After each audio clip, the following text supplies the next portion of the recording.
নমস্কার, education ground বাংলায় সকলকে স্বাগত। আমি তোমাদের সাথে বিশ্বজিৎ পাল। আশা করছি সকলেই ভালো রয়েছে। আচ্ছা, আজকের এই ভিডিওটি শুরু করার পূর্বেই আপনাদের কাছে কিছু প্রশ্নের উত্তর জানতে চাইছি যে আমরা সত্যি কি আধুনিক এবং উন্নত সমাজে বসবাস করছি? সত্যি কি আমাদের চিন্তা ততটাও আধুনিক ও উন্নত করতে পেরেছি বর্তমান সময়ের সাথে?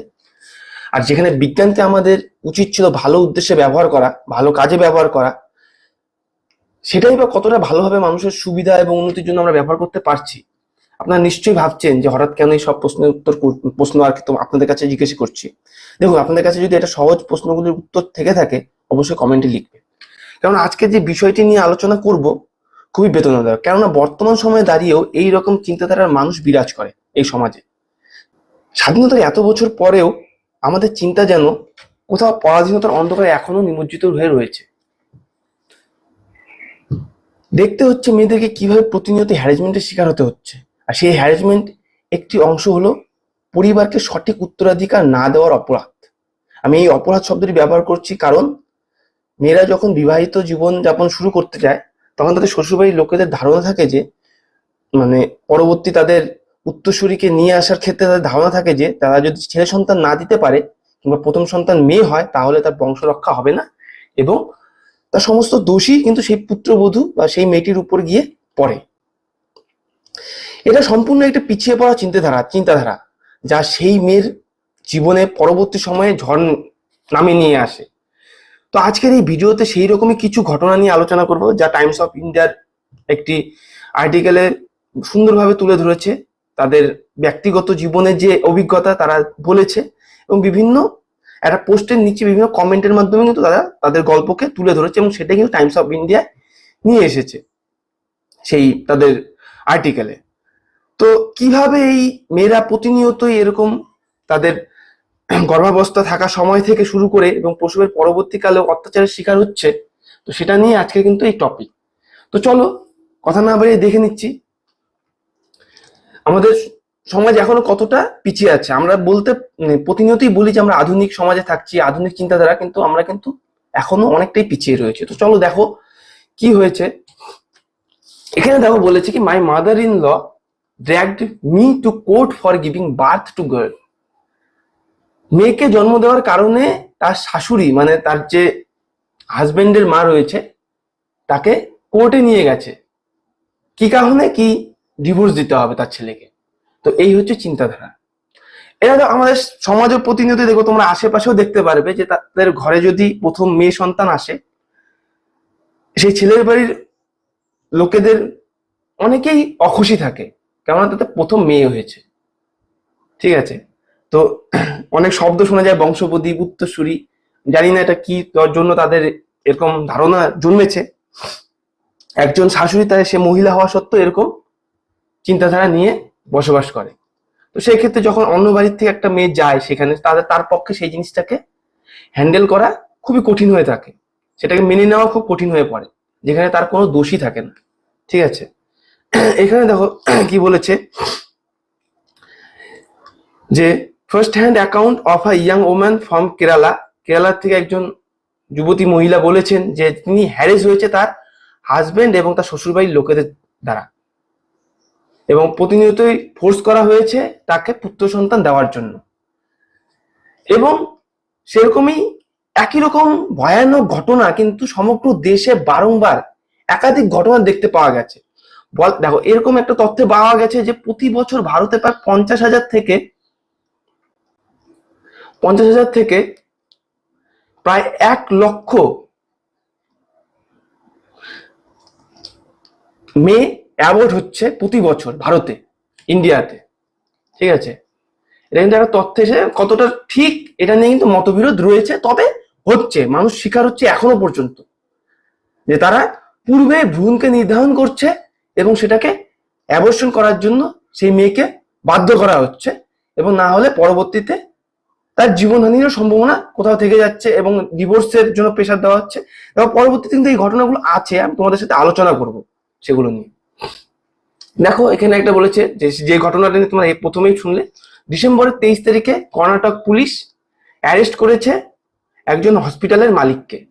সেখানে ইললিগালি অ্যাবর্ট করা হচ্ছিল ফিমেল ফোয়েটাস, মানে যাদের আর কি গর্ভাবস্থায় গর্ভে মেয়ে সন্তান রয়েছে, মেয়ের ভ্রূণ রয়েছে, সেটাকে শনাক্ত করে সেটাকে ইলিগালি অ্যাবর্ট করা হচ্ছে, যেখানে কিন্তু ভারতে ইতিমধ্যে সেটা কিন্তু ব্যান্ড, যে ভ্রূণ নির্ধারণ করা যাবে না। তোমরা দেখবে যে আল্ট্রাসোনোগ্রাফি যেগুলো সেন্টার রয়েছে সেখানে কিন্তু লেখা রয়েছে কিন্তু ভ্রূণ নির্ধারণ করা, গর্ভাবস্থায় থাকাকালীন ভ্রূণ নির্ধারণ করা দণ্ডনীয় অপরাধ, ভ্রূণ নির্ধারণ করা যায় না। তো সেখানে কিন্তু ইলিগাল হসপিটালগুলো ভ্রূণ নির্ধারণ করছে এবং অ্যাবর্শন করাচ্ছে। তো সেখানে একজন হসপিটালের অনারকে কিন্তু পুলিশ অ্যারেস্ট করেছে 2023-এর ডিসেম্বরে। সে কি কারণে? সেখানে বলা হচ্ছে যে তারা ডাস্টবিনে ফেলেছে কভার করে কোনো একটা ভ্রূণকে, সেটা বেঙ্গালুরুর ঘটনা। The arrest of this Dr. Srinivas, a owner of the SPG hospital. SPG hospital-এর ওনার শ্রীনিবাসকে গ্রেপ্তার করা হয়েছে এবং সেখানকার ডায়াগনস্টিক যে সেন্টার রয়েছে তিরুমালা শেট্টি হলি ইন হাসকট নিয়ার বেঙ্গালুরুতে led to multiple raids by the police on medical scanning center across the state after a widespread female fetus racket was exposed. এই ঘটনার পর কিন্তু বারংবার সেই রাজ্যে স্ক্যান করা হয়েছে এবং এই যে ফয়েটাইস র্যাকেটস মানে ভ্রূণ হত্যার যে র্যাকেট, ফিমেল ভ্রূণ হত্যার যে র্যাকেট, সেটা এক্সপোর্ট করা হচ্ছে প্রতিনিয়ত স্ক্যানের মাধ্যমে এবং বারংবার একাধিক ঘটনা সেখানে দেখতে পাওয়া গেছে। This incident is hardly the first instance of its kind. এই ধরনের ঘটনা কিন্তু প্রথম নয়, এর পূর্বে অনেক দেখা গেছে। ইনফ্যাক্ট মূলত ফিমেল ফয়েটাস যে মেয়ে ভ্রূণ, সেটা হচ্ছে একটা সোশ্যাল ইস্যুস যেটা India has been grappling with for a long time now. এখন থেকে প্রচুর বছর পূর্বে থেকে কিন্তু এটা শুরু হয়েছে, এই সোশ্যাল ইস্যু, এটা সচেতনতা, একটা সামাজিক ব্যাপার যে সেটা কিন্তু, এবং দীর্ঘ সময় ধরে যে মহিলারা এর শিকার হচ্ছে সেটাও কিন্তু বলা হচ্ছে। 1994 সালে ইউনিয়ন গভর্নমেন্ট তাদের প্রিন্যাটাল ডায়াগনস্টিক যে টেকনিক্স পিএনডিটি, সেখানে কিন্তু একটা কেন্দ্র সরকার আইন প্রণয়ন করা হয়েছে যে এটা দণ্ডনীয় অপরাধ, act to curb this practice in a country greatly prejudiced against the girl child and skewed sex ratio.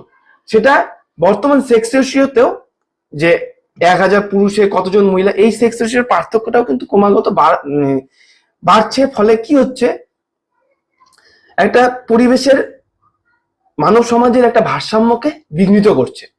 তো সেটা কিন্তু আইনভাবে প্রণয়ন করা হয়েছে যাতে এরকম অ্যাক্টিভিটি না করা হয়। তারপরেও ক্রমাগতই ভারতের মধ্যে এরকম কিন্তু প্র্যাকটিস চলছে ইললিগালি।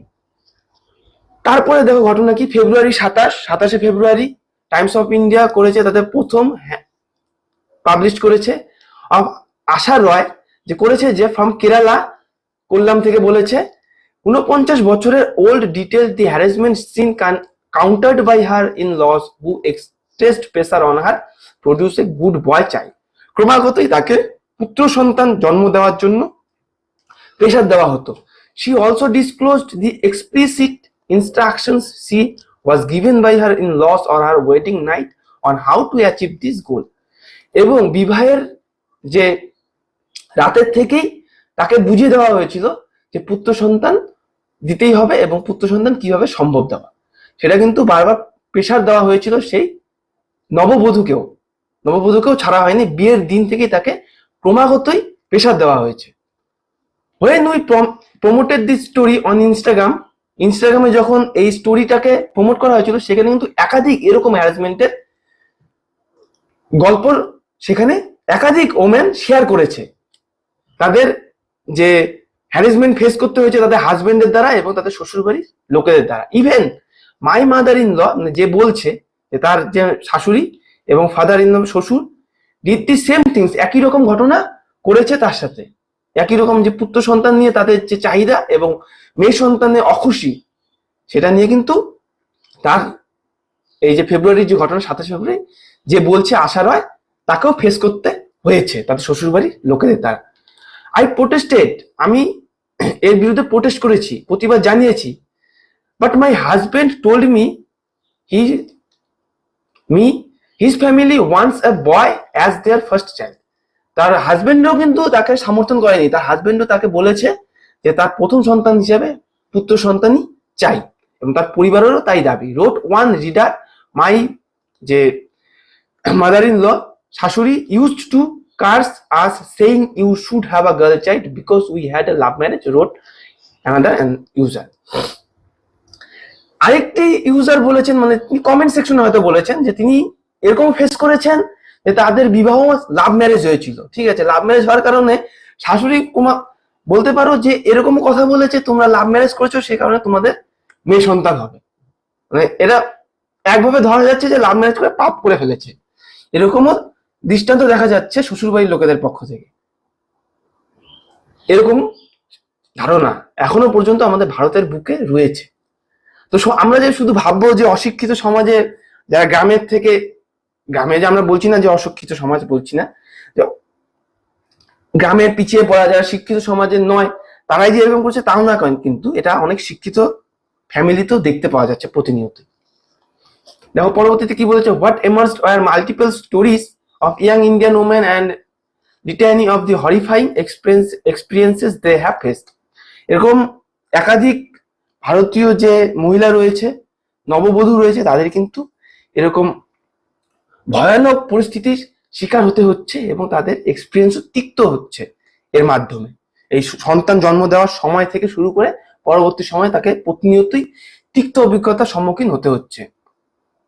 যারা মেয়ে সন্তান জন্ম দিচ্ছে তাদের বাস্তবতা উই ফাউন্ড ওয়াজ ইভেন হ্যারেজার, তাদের বাস্তবতা হচ্ছে তারা হ্যারেজ শিকার হচ্ছে সেই সব ফ্যামিলিতে। Here's what they told us, তারা অনেকেই বলেছে যে সাম নেমস, তারা বলছে না, তারা নাম প্রকাশে অনিচ্ছুক, কেন সেসবের ক্ষেত্রে কি হয়, তাকে তো সেই সংসারে থাকতেই হচ্ছে, কারণ নাম যদি প্রকাশ করে সেখানে আবার দেখা যাবে যে সেই ক্ষেত্রে তাকে আলাদা বিপদের হ্যারাসমেন্টের সম্মুখীন হতে পারে, সেই কারণে কিন্তু নাম এখানে গোপন রেখেছে। এবং সেখানে বলা হয়েছে যে my mother in law demanded I divorce her son, এখানে অ্যাড্রেসটা দিয়েছে, দেখো তোমরা দেখতে পারো, হরিয়ানার ঘটনা। সেখানে তার শাশুড়ি তাকে ডিভোর্স দেওয়ার জন্য ফোর্স করেছে, কারণ এটা 2018 ঘটনা, কারণ I got married with Hopes for a happy future, যেখানে আমি সুন্দর ভবিষ্যতের জন্য বিবাহ করেছিলাম, কিন্তু সেখানে কিন্তু আমার শাশুড়ি মা আমাকে ডিভোর্স দেওয়ার জন্য প্ররোচিত করেছে। আনফর্চুনেটলি, দুর্ভাগ্যবশত my life quickly turned into a nightmare, এক অভিশাপে পরিণত হয়েছে আমার জীবন। আমার শাশুড়ি ওয়ার এক্সট্রিমলি ম্যানুপুলেটিভ, এবং আমার শাশুড়ি মা খুব ভয়ঙ্কর ভাবেই আমাকে ম্যানুপুলেট করেছে। They deceived me on various fronts including their financial status, my husband's education and his job. এবং বলা হচ্ছে যে বিভিন্ন রকম ইস্যু দেখানো হচ্ছে যে যদি মেয়ে সন্তান জন্ম দেওয়া হয় সেখানে কিন্তু ফিনান্সিয়াল স্ট্যাটাস, মানে ফিনান্সিয়াল দিকেও দেখা যাবে যে পিছিয়ে পড়ছে, এবং সেক্ষেত্রে হাজব্যান্ডের এডুকেশন এবং তার জবের ক্ষেত্রেও টান পড়বে, এরকমই একটা কিছু চিন্তাধারা তাকে বোঝানো হচ্ছে, দেওয়া হচ্ছে, ঠিক আছে। এই ক্ষেত্রে তাকে প্রতিনিয়ত ডিভোর্সের জন্য ফোর্স করা হচ্ছিল।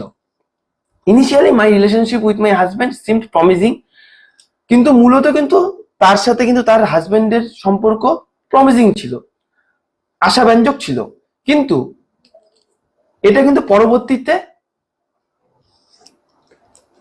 আবারও তার হাজবেন্ডের পক্ষ থেকেও তার উপর ভরসা উঠে যায়, কেননা সে হাজবেন্ড তার এডুকেশনাল লোন নেওয়ার জন্য বলেছিল, সে নিতে সেটা রাজি হয়নি, সেই কারণে তার হাজবেন্ডও কিছু রেগেছিল তার উপরে। This decision triggered harsh treatment from my in laws who also pressured me to be a male child to carry forward their family's name.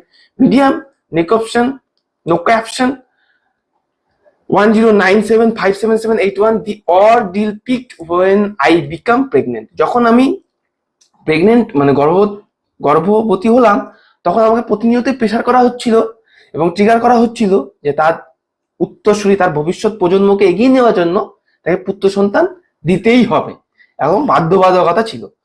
Throughout my pregnancy, আমার গর্ভাবস্থা থাকাকালীন I faced immense emotional and physical distress, emotional এবং physical ডিস্ট্রেসের মধ্য দিয়ে যেতে হয়েছিল, কেননা কিন্তু বলা হয় যে সেই সময়টাই কিন্তু মেয়েদেরকে ভালো আর কি তাদের পরিবেশ, আশেপাশের পরিবেশকে সুন্দর রাখা উচিত, আমরা তার যাতে এরকম স্ট্রেস এবং ইমোশনাল দিক দিয়ে যেন তার কোনো রকমই ক্ষতি না হয় সেই দিকে রাখা উচিত। কিন্তু সেক্ষেত্রে তাকে কিন্তু তাদের শ্বশুর বাড়ির পক্ষ থেকে প্রতিনিয়ত ইমোশনাল এবং ফিজিক্যাল অ্যাটাক করা হচ্ছিল।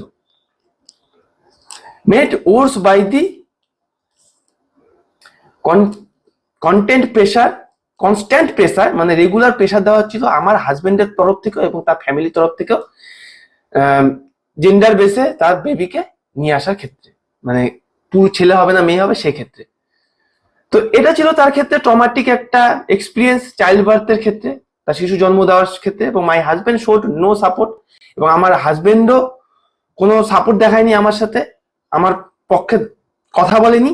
এবং যখন আমি সন্তান জন্মের সময় আমার হাজবেন্ডকে মানে দেখতে পাওয়া গেছিল অ্যালকোহলিক অবস্থায়, ঘুমন্ত অবস্থায় থাকতে, মানে কোনো দায়িত্বই সে পালন করেনি। সেই সময়টা যে তার হাজবেন্ডের একটা দায়িত্ব ছিল তাকে সাপোর্ট দেওয়া, সেক্ষেত্রে কোনো সাপোর্টই দেখা যায়নি। এবং তাকে মদ্যপ অবস্থায় পাওয়া গেছে এবং মদ্য অবস্থায় ঘুমিয়ে থাকতেও দেখা গেছে। তো এরকম হচ্ছে অবস্থা সমাজের, বর্তমান সমাজেও এরকম দেখতে পাওয়া যায়, এটা কিন্তু বলেছে সত্যি ঘটনা। The harassment continued post child birth, এবং যে হ্যারাসমেন্ট যে শুধু সেই জন্ম দেওয়া পর্যন্ত থাকে তা নয়, সেই জন্ম দেওয়ার পরবর্তী সময় সেই হ্যারাসমেন্ট চলতে থাকে। হয়তো দেখা যায় যে সেটাই শুরু সেই গার্ল চাইল্ড বার্থ দেওয়ার পর থেকে সেই হ্যারাসমেন্টের শুরু হতে থাকে। As my husband distanced himself, এমনকি তার হাজবেন্ডও তার থেকে দূর, মানে তাদের মধ্যে যে একটা সম্পর্ক থাকে তার মধ্যে দূরত্ব তৈরি করে ফেলে। এবং তার নিউবর্ন যে ডটার, নতুন জন্ম যে কন্যা, তার থেকেও কিন্তু দূরত্ব বজায় রাখে সেই তার হাজবেন্ডকে। তো এটা একটা খুবই দুঃখজনক একটা ঘটনা বলছে সে বলছে।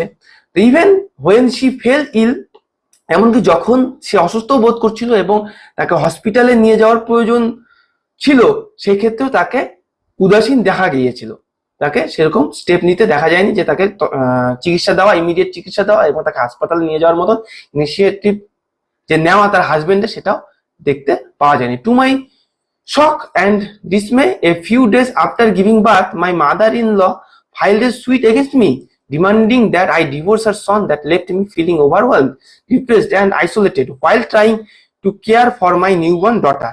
যেই সময় আমার নতুন নবজন্ম দেওয়া কন্যাকে কেয়ার নেওয়ার প্রয়োজন ছিল, সেই সময় কিন্তু কেয়ার নেওয়ার বদলে আমার শাশুড়ি মা মেয়ে জন্ম দেওয়ার কারণেই আমাকে কোর্টের সম্মুখীন করেছিল এবং ডাইভোর্স দেওয়ার জন্য, তার ছেলের সাথে ডাইভোর্স দেওয়ার জন্য আমাকে প্রেশার দিয়েছিল, যেটা আমাকে সেই মুহূর্তে ডিপ্রেসড এবং আইসোলেট করে দিয়েছিল এবং সমগ্রটাই আমাকে একা করে দিয়েছিল সে সময়। তো এটা দেখো একটা কিরকম অবস্থা সেই সময় তৈরি হয়েছিল সেই মেয়েটার জন্য, ঠিক আছে। দেখো নব জন্ম দেওয়া একটা বাচ্চা, সেই সময় সেখানে সেই বাচ্চাটাকে কেয়ার করাই একটা নতুন লড়াই, সেই ক্ষেত্রে কিন্তু তাকে আবার নতুন লড়াইয়ের সম্মুখীন হতে হয়েছিল তার শাশুড়ির দ্বারা। বয় অর গার্ল, ছেলে অর মেয়ে অথবা মেয়ে, the callousness displayed by my husband and in-laws during his challenging period left me questioning how someone could abandon their responsibility after bringing life into this world.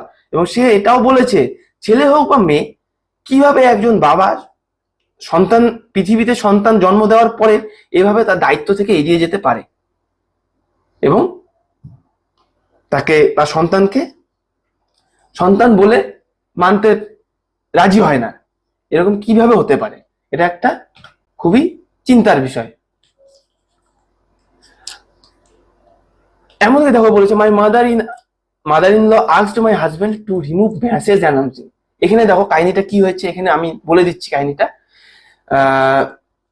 Pramila core 2028 মহারাষ্ট্রের ঘটনা। সেখানে কি হয়েছে দেখো, জন্মের পূর্বে যেহেতু আশপাশের লোকেরা সবাই জানে যে নতুন মেম্বার আসতে চলেছে সেই ফ্যামিলিতে, তো সবার সেখানকার কি হয়, বেবি বাম্পকে দেখেই তারা বিচার করে ছেলে হবে না মেয়ে হবে, এরকম কিন্তু ভবিষ্যৎবাণী করতে দেখা যায় আমাদের সমাজে অনেককেই। পুরনো যারা ঠাকুমা দিদারা রয়েছেন আগের দিনে, তারা কিন্তু এরকম করে ভবিষ্যৎবাণী করে। তো সেক্ষেত্রে দেখা যায় যে যখন তার মেয়ে সন্তান হয়েছে এবং তার হাজবেন্ড যখন সেটা অ্যানাউন্স করে মেসেজের মাধ্যমে, তখন কিন্তু তার শাশুড়ি তার যে হাজবেন্ড রয়েছে তাকে বলে যে সেই মেসেজকে ডিলিট করে দিতে, কেননা এটা সমস্ত জায়গায় ছড়িয়ে পড়লে পরে তার সব পরিবারের জন্য সম্মানের ব্যাপার হয়ে দাঁড়াবে, অসম্মানের ব্যাপার হয়ে দাঁড়াবে, এরকমও দেখতে পাওয়া যায়। এবং বলা হচ্ছে যখন 21শে ডিসেম্বর 2016-তে তিনি সোলাপুর ডিস্ট্রিক্টে তার ম্যারিড হয়েছিল, my ordeal began after I gave birth to girl on August 7, 2008 during my pregnancy. এবং প্রেগনেন্সির সময় থেকে তাকে এরকম কিন্তু অর্ডিয়াল শুরু হয়ে গিয়েছিল, তার প্রতি যে অনাচার এই বার্থ চাইল্ড জন্ম নিয়ে সেটা কিন্তু তাকে প্রতিনিয়তই দেখতে হয়েছিল। My mother in law and relative stayed with me through their stay and their conjectures baby gender based on size my baby bump, যেটা বললাম বেবি বাম্প দেখেই কিন্তু তারা প্রতিনিয়তই বলতো যে কি আসবে। Despite my husband and I pleading, আমার হাজবেন্ড এবং আমায় সেটা তাদের কাছে বারবার বলা সত্ত্বেও, যে এরকম করতে না সত্ত্বেও, যে যাই আসুক না কেন সেটাকে জেন্ডার বেসড যেন বিবেচনা না করা হয়, তা সত্ত্বেও তারা প্রতিনিয়তই পুত্র সন্তানের জন্য ইনসিস্ট করতো, তাদেরকে পরিচিত করতো, ঠিক আছে, বাধ্য করতো তাদের। সেই ক্ষেত্রে কিন্তু সেখানে তার হাজবেন্ড তার সাথে ছিল, কিন্তু বারংবার দেখা গেছে যে তাদের পরিবার তবুও তাদেরকে ইনসিস্ট করতো পুত্র সন্তান দেওয়ার জন্য। When my husband announce the birth of a girl WhatsApp মেসেজে বা হোয়াটসঅ্যাপ স্ট্যাটাসে, তখন কিন্তু তার মা তাকে বলেছিল সেটাকে রিমুভ করে দিতে, যে celebrating a girl birth would invite ridiculous and shame, এটা লজ্জাজনক যে মেয়ে জন্ম দিয়ে সেটাকে সেলিব্রেট করা এবং সেটাকে ইনভাইট করা আনন্দের সাথে, সেটা লজ্জাজনক, সেটা তার জন্য তাকে মেসেজকে ডিলিট করতে বলেছিল। অ্যাট টাইম পাস্ট, সময়ের সাথে সাথে, সময় পরিবর্তনের সাথে সাথে, I faced increasing pressure conceive again, এবং আবারও পুনরায় গর্ভবতী হওয়ার জন্য আমাকে প্রেশার দেওয়া হচ্ছিল সময়ের সাথে সাথে, যেহেতু আবারও যেন এবং পুত্র সন্তানের নিয়ে আসার জন্য ফোর্স করা হয়েছিল। ভার্বাল ফাইট এবং ইনসাল্ট বিকাম রুটিন, প্রতিনিয়তই ফ্যামিলির তরফ থেকে ঝগড়া ক্যাচাল হচ্ছিল এবং প্রতিনিয়তই তাকে অপমানের সম্মুখীন হতে হচ্ছিল। যেখানে আমার প্ল্যান ছিল আরেকবার 2022 সালে যখন আমার পূর্বের সন্তান স্কুলে যাওয়া শুরু করেছিল, সেখানে আবারও নতুন সন্তান নেওয়ার, আবারও পুনরায় সন্তান নেওয়ার ডিসিশন নেওয়া হয়েছিল, সেখানে কিন্তু আমাকে সেই পরিবারের তরফ থেকে ডিভোর্সের জন্য আপিল করা হয়েছিল 2024-এ। এবং সেটা আমি সেখানকার পুলিশ স্টেশনে, সোলাপুর এবং সাতারা পুলিশ স্টেশনে বললে পরেও, এবং লিঙ্গ বেজে যে চাইল্ড সেখানে তার পরিবার তার সাথে যে অমানবিক কাজ করছে সেটা বলা সত্ত্বেও কিন্তু এখনো পর্যন্ত পুলিশের পক্ষ থেকে কোনো রকম পদক্ষেপ নিতে দেখা যায়নি এবং কোনো রকম রিপ্লাইও দিতে দেখা যায়নি। এই হচ্ছে ব্যাপার, প্রশাসনও এসব নিয়ে উদাসীন এখনো, ঠিক আছে। তো এটা একটা সেই মেয়ের পক্ষে খুবই একটা ডিস্ট্রেস মুহূর্ত। এখানে দেখো কি বলছে, waiting room was filled with pregnant women seeking treatment. সৃষ্টি মেহতা গুজরাটের ঘটনা, সৃষ্টি মেহতার ঘটনা। তিনি ট্রিটমেন্টের জন্য, তিনি প্রেগনেন্ট ছিলেন এবং ট্রিটমেন্টের জন্য যেখানে গিয়েছিলেন সেখানে কিন্তু একাধিক এরকম প্রেগনেন্ট ওমেন ওয়েট করছিল, সেটা নিয়ে একটা ঘটনা রয়েছে। তো সেটা দেখো কি বলেছে। ডিসেম্বরের 2023-এ তিনি তার যে ননদ রয়েছেন তাকে নিয়ে একজন ম্যাটারনিটি ক্লিনিকে গিয়েছিলেন এবং সেখানে তিনি তার 3 মাসের সুস্থ যে প্রেগনেন্সি জীবন, তারপরে তিনি দেখতে পেয়েছিলেন যে তার যে ভ্রূণ সেটা জীবিত নেই। তাকে 2 বার সেখানে নিয়ে যাওয়া হয়েছিল। সে ফেটাস মানে যে লিঙ্গ নির্ধারণ করেছিল সেটা তার অজান্তে লিঙ্গ নির্ধারিত হয়েছিল এবং লিঙ্গ নির্ধারণ করার পরে তার সেই ফেটাসকে মেরে ফেলা হয়েছিল, এই ভ্রূণকে মেরে ফেলা হয়েছিল। সেটা কিন্তু জীবিত ছিল 3 বছর, সুস্থ জীবন যাপন, প্রেগনেন্সি অবস্থায় 3 মাস জীবিত ছিল এবং পরবর্তীতে 2 বার যখন নিয়ে যাওয়া হয়েছিল সেটাকে মৃত অবস্থায় পাওয়া গিয়েছিল, কারণ সেটা সেখান থেকে কার্যক্রম চালানো হয়েছিল। During my second visit I was left waiting the area wailing 8-9 hours, আমাকে 9-10 ঘন্টা 8-9 ঘন্টা সেখানে ওয়েট করানো হয়েছিল, যেটা তার পক্ষে ভয়ানক ছিল। এই রুমের বাইরে যে অপেক্ষা করছিল সেখানে একাধিক মহিলা সেখানে ওয়েট করছিল ট্রিটমেন্টের জন্য। একটি test to determine the gender of the foetus and the abortion if it is found female, সেখানে যদি ফিমেল ভ্রূণ দেখতে পাওয়া যায় সেখানে কিন্তু অ্যাবর্শন করা হচ্ছিল অনিয়ম, বেআইনি ভাবে। Speaking to some of women clinic authorities revealed a grim reality about this Surat clinic. Surat ক্লিনিকেও একই রকম ক্লিনিকের কথা বলা হয়েছিল, একই রকম ইনসিডেন্ট দেখা গিয়েছিল। সেখানে কিন্তু 10,000 থেকে 12,000 পর্যন্ত খরচা হচ্ছিল প্রতিটি পরিবারের জন্য। এর ফলে সেই পরিবারেরও আর্থিক অনটন হচ্ছিল, কিন্তু তবুও কিন্তু তারা এরকম পদক্ষেপ নিচ্ছিল এবং তাকে প্রতিনিয়ত, সেই মহিলাকে প্রতিনিয়তই তাদেরকে প্রেসারাইজ করা হচ্ছিল সেই পরিবারের তরফ থেকে। তাদের আর্থিক অনটন আসা সত্ত্বেও, ফিনান্সিয়াল যে টানাপোড়েন এসে যাচ্ছিল তাদের পরিবারে, তা সত্ত্বেও কিন্তু তাকে প্রতিনিয়তই এরকম ঘরের যে গৃহবধূকে এসবের ফেস করতে হচ্ছিল। Accompanied by her neighbor was undergoing her fourth abortion in the year and a half. 1 বছর 4 কি বলে দেখো, was undergoing her fourth abortion in a year and a half. 1.5 বছরে 4 বার অ্যাবর্শনের সম্মুখীন হতে হয়েছিল একটা মহিলাকে, যেখানে সাক্ষাৎ করেছিলেন। Each time terminating a female fetus due to pressure from the family driven by financial concern, societal expense. ওই যে বলছি যে অর্থনৈতিক টানাপোড়েন আসা সত্ত্বেও তারা বারংবার মেয়ে ভ্রূণ আসার জন্য তাকে অ্যাবর্শন করতে হয়েছিল। 1 বছরে বা 1.5 বছরের মধ্যে একাধিকবার করতে হয়েছিল। অ্যানাদার ওম্যান, তিনি বলেছেন যে আন্ডারগোয়িং আর থার্ড অ্যাবর্শন, তৃতীয় অ্যাবর্শনের সময় সে একই কারণে তৃতীয় অ্যাবর্শন করা হয়েছিল। Shared her husband believed that daughters were a burden due to the perceived financial obligations associated with their marriages. সেখানে বলা হচ্ছিল তার হাজবেন্ড তাকে প্রতিনিয়তই বলেছে যে মেয়ে সন্তান আসলে পরে অর্থনৈতিক দিকেও টান হয় এবং পরবর্তীতে বিয়ের ক্ষেত্রেও তার যে অর্থনৈতিক টানা পড়েন সেটা দেখতে পাওয়া যায়, তার জন্য মেয়ে সন্তান ভালো নয়। এক কথা তিনি সেটাই বোঝাতে চেয়েছেন। তো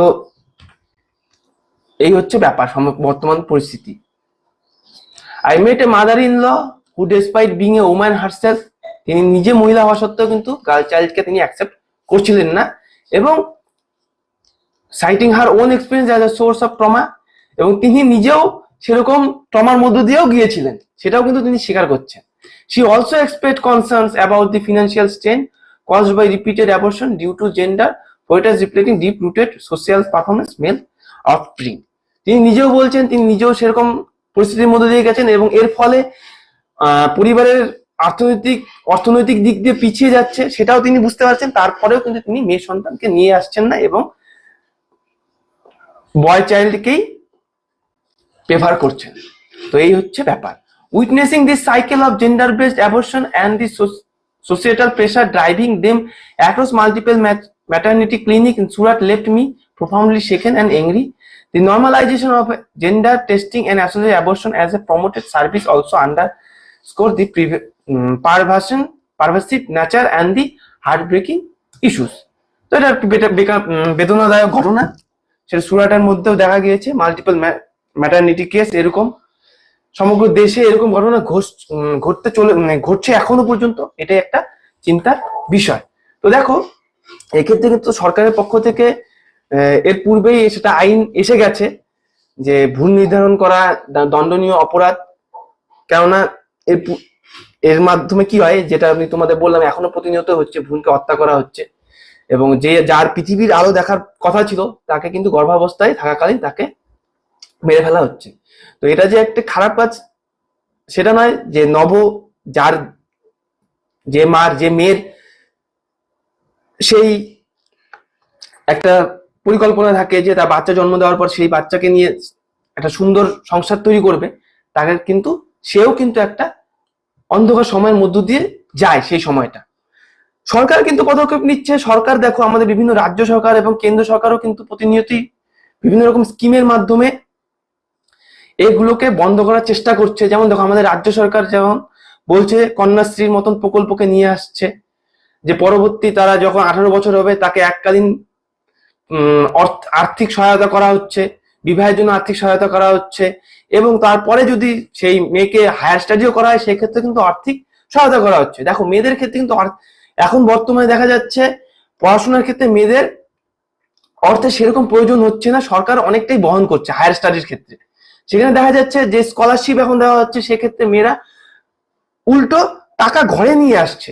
এটা কিন্তু সেই সব লোকেদের ভেতরে পৌঁছতে হবে যে একজন ছেলে জন্ম দিলেই যে সে সুন্দর উত্তরসূরি হবে এবং সে সঠিকভাবে ফ্যামিলিকে নিয়ে যাবে পরবর্তী সময়, সেটা নয়।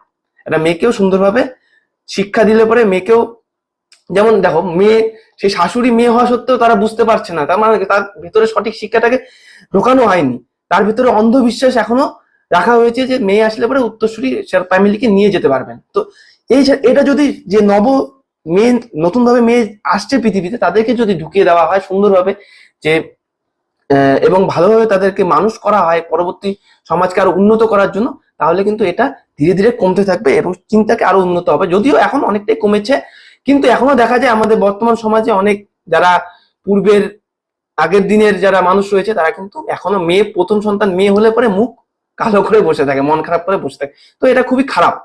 ঠিক আছে, দেখো আমাদের রাজ্য সরকার কন্যাশ্রীর মতন এবং অন্যান্য রাজ্য বিভিন্ন রকম এরকম মেয়েদের প্রকল্প করে। কেন্দ্র সরকার বেটি বাঁচাও বেটি পড়াও মতন প্রকল্প রয়েছে। ঠিক আছে, তারপরে আরো সুকন্যা সমৃদ্ধি যোজনা, যেখানে জন্মের পর থেকেই অ্যাকাউন্টে, বাবা মায়ের অ্যাকাউন্টে টাকা জমালে পরে, সেই স্কিমের মাধ্যমে জমালে পরে সেখানে এক পরিমাণ অর্থ যেই বয়সে উইথড্রল করা হবে সেই বয়সের, এবং হায়ার স্টাডিজ এর জন্য কিন্তু সেখান থেকে টাকা উইথড্রল করা যাবে এবং সেখানে সরকারের পক্ষ থেকে হাই রেটে সুদ দেওয়া হয়। তো এরকম কিন্তু স্কিম আমাদের মেয়েদের জন্য রয়েছে। তো এগুলোকে আরো বেশি বেশি করে সেই সব পরিবারের মধ্যে পৌঁছে দিতে হবে যারা এখনো এরকম চিন্তাধারা নিয়ে বসে রয়েছে। তো তোমরা অবশ্যই যারা ভিডিওটি দেখেছো, তোমরা বেশি বেশি করে তোমাদের আশেপাশে যারা এরকম রয়েছে তাদেরকে ভিডিওটাকে দেখাও এবং বলো যে মেয়ে সন্তান কখনোই খারাপ নয়, অভিশাপ নয় পরিবারের জন্য। মেয়ে হচ্ছে আরো উল্টো করে বলতে পারো পরিবারে ভালো নিয়ে আসে। ঠিক আছে, পরিবারের মধ্যে একটা আর্থিক সহায়তা, আর্থিক সাচ্ছল্য নিয়ে আসে। ঠিক আছে, মেয়ে হচ্ছে কি দুর্গার রূপ, এটা দেবীর রূপ।